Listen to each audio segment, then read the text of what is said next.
Hello friends, good morning. आइए आपका अपना चैनल ज्ञानोदयम में आप सभी का स्वागत है। आज हम बात करने जा रहे हैं पॉलिटिकल साइंस के एक बहुत ही महत्वपूर्ण प्रश्न है कि जनता के प्रति सरकार की जवाबदेही स्थापित करने में लोक लेखा समिति की भूमिका की विवेचना कीजिए। प्रश्न एक बार फिर से सुन लीजिए कि जनता के प्रति सरकार की जवाबदेही स्थापित करने में लोक लेखा समिति की भूमिका की विवेचना कीजिए।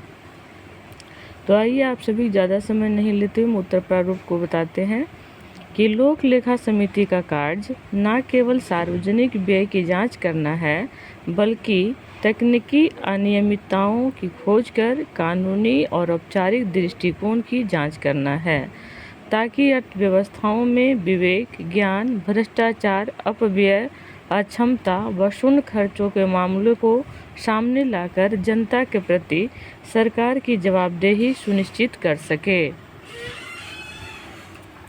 अब आगे बढ़ाइए अपने उत्तर। थोड़ा बताना है कि लोक लेखा समिति के बारे में कुछ इंट्रो बताइए। लोक लेखा समिति में सदस्यों की संख्या 22 होती है, जिसमें लोकसभा से 15 और राज्यसभा से 7 सदस्य होते हैं। लोक लेखा समिति का गठन 1919 के मॉन्टेग्यू चेम्सफोर्ड अधिनियम के द्वारा 1921 में किया गया। अर्थात कहने का मतलब है कि भारत सरकार अधिनियम 1919 के तहत वर्ष 1921 में लोक लेखा समिति का गठन किया गया। इसका कार्यकाल 1 वर्ष का, जिसमें कैग की वार्षिक ऑडिट रिपोर्टों की जांच करने के लिए जिन्हें राष्ट्रपति द्वारा संसद के समक्ष रखा जाता है।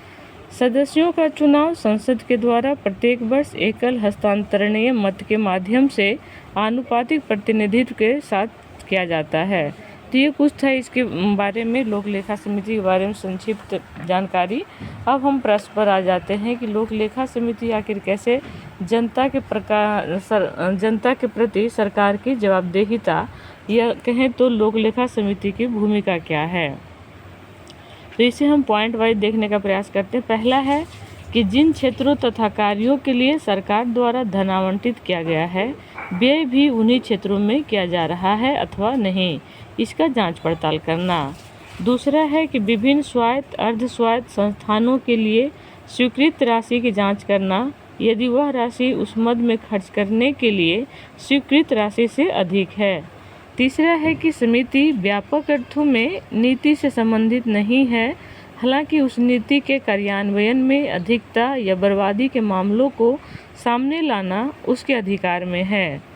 चौथा है कि वित्तीय अनुशासन और दर्शन पर समिति की बहस एक और आवश्यक जिम्मेदारी है। पांचवा है कि समिति का प्राथमिक और प्रसिद्ध कार्य अवधारणाओं और प्रणालियों से संबंधित मामलों की गहराई से जांच करना है। लास्ट में कह रहा है कि इस प्रकार समिति कम आकलन, कर चोरी, शुल्क न लगाने, गलत वर्गीकरण आदि से जुड़े मामलों की जांच करती है। कराधान कानूनों और प्रक्रियाओं में खामियों का पता लगाती है और राजस्व रिसाव को रोकने के लिए सुझाव देती है।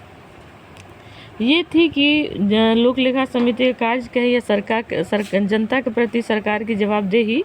अब इसकी कुछ सीमाएं भी होगी बताते हुए अपने उत्तर को समाप्त करेंगे कि उपर्युक्त शक्तियों के बावजूद समिति की कुछ सीमाएं हैं, जैसे यह व्यापक अर्थों में नीतिगत प्रश्न से अलग है। धन खर्च हो जाने के बाद उसकी जांच करती है। इसकी अनुशंसा बाध्यकारी नहीं है। इसे विभागों द्वारा किए गए खर्चों को सीमित या प्रतिबंधित करने की शक्ति नहीं है। अब छोटा सा कंक्लूजन के साथ अपने आंसर को समाप्त कर रहे हैं कि समग्रता कहा जा सकता है कि उपरोक्त सीमाओं के बावजूद लोक लेखा समिति जनता के प्रति जवाबदेह बनाने में कुछ हद तक बाधक है। अतः आवश्यकता है कि समिति को इसके सही अर्थों के साथ सफलीभूत की जाए, तभी सशक्त रूप से जनता के प्रति जवाबदेह हो सकेगी। तो ये रहा आज के प्रश्न का उत्तर प्रारूप। तो आइए इसी के साथ आज का हम अपना वीडियो चैनल यहाँ समाप्त करते हैं। और आज का प्रश्न का उत्तर प्रारूप को समाप्त करते हैं। जय हिंद, जय भारत।